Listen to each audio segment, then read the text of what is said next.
नमस्कार मित्रांनो, आपण आज आलेलो आहे राहुरी येथे की आमचं जिल्हा मासिक चर्चासत्र होतं. त्यानिमित्त मी शावरी अंगरपडून त्यांचा हा प्लॉट आहे आवळ्याचा. त्यामुळे खूप छान प्लॉट आहे त्यांचा. त्यानंतर आम्ही तिथं थोडीशी माहिती वगैरे घेतली, कशा पद्धतीने त्यांनी नियोजन वगैरे केले फळबागेचं.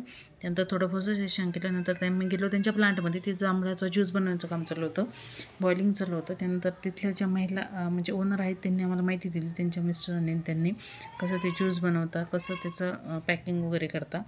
त्यानंतर आम्ही त्यांचे बघितले प्रोडक्ट. खूप छान आहे. आवळा कँडी आहे, लोणचं आहे, ज्यूस आहे, जांभळाचा ज्यूस आहे, पावडर आहे जांभळाची. खूप छान आहे. होलसेल रेटमध्ये ते विकतात. खूप सुंदर असे प्रोडक्ट आहे त्यांचे आरोग्यासाठी. त्यानंतर थोडंसं फोटो सेशन वगैरे घेतलं त्यांच्या इथं, फोटो व्हिजिट दिली म्हणून भेटो. त्यानंतर आम्ही गेलो सेंद्रिय खताच्या प्रोजेक्टला व्हिजिट देण्यासाठी.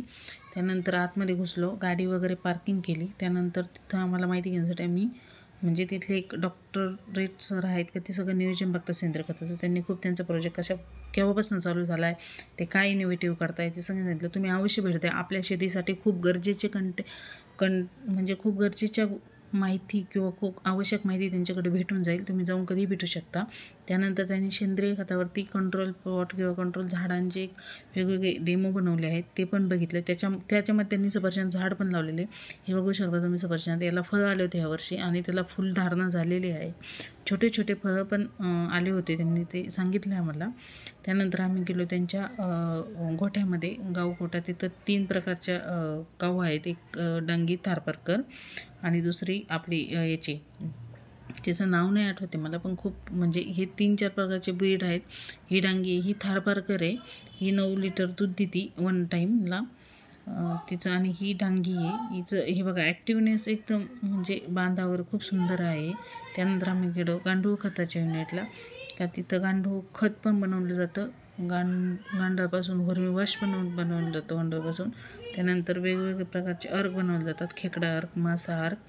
म्हणजे जे सेंद्रिय पद्धतीने शेती करायची आहे त्याच्यासाठी जे आवश्यक सगळ्या गोष्टी इथं भेटून जातील. माहिती पण भेटते, खूप सुंदर माहिती सांगतात का आपण सेंद्रिय शेतीकडे वळलं पाहिजे. आरोग्यासाठी खूप गरजेचं आहे. आणि शेतीच्या आरोग्यासाठी म्हणजे मातीच्या आरोग्यासाठी तर खूपच गरजेचं आहे. आपण शेतीमध्ये सेंद्रिय खतच वापरलं पाहिजे. त्यानंतर आम्ही त्यांच्या कंट्रोल प्लॉटला गेलो, का ते सेंद्रिय पद्धतीनेच सगळं त्यांनी कंट्रोल केलेलं आहे.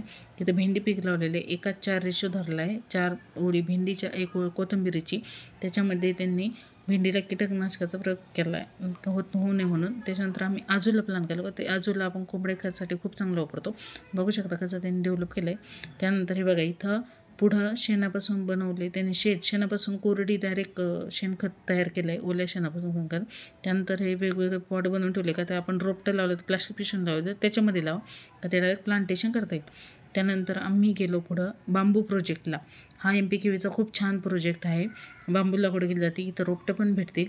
हे बघू शकता तुम्ही, बांबूचे खूप म्हणजे प्लांटेशन केलेलं वेगवेगळी व्हरायटी आहे, 5-6 व्हरायटी आहे.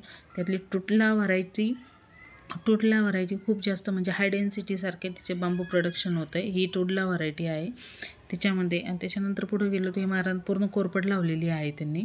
त्यानंतर हा लास्ट पॉईंट बांबूचा आहे. हा डाळिंबाचा प्लॉट आहे, खूप छान सेट झालेला आहे. त्यांनी एप्रिल महिन्यामध्ये बाग धरलेला आहे.